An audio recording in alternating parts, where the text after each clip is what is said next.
80 лет лауреату Государственной премии Республики Саха-Якутия имени Максима Кировича Амосова, заместителю председателя Верховного Совета Республики Саха-Якутия 12-го созыва, председателю Палаты Республики Государственного собрания 1-го и 2-го созывов Егору Михайловичу Ларионову. Егор Ларионов родился в селе Салбан Намского улуса в 1940 году. В 1970 году успешно окончил Свердловский юридический институт, после чего работал народным судьей Ленинского районного народного суда.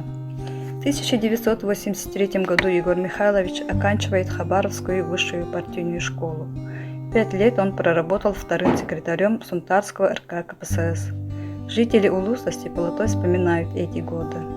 Особое место в биографии Егора Ларионова занимают годы работы в родном Намском районе, председателем райисполкома, первым секретарем райкома партии и председателем райсовета. В 1993 году Егор Михайлович избирается заместителем председателя Верховного Совета Республики.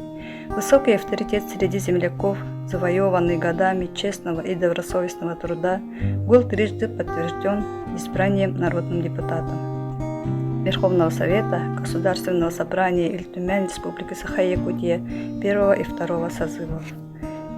С 2003 по 2007 годы Егор Ларионов работал первым заместителем руководителя администрации президента и правительства Республики Саха-Якутия, руководителем департамента по государственно-правовым вопросам и взаимодействию с федеральными органами Российской Федерации.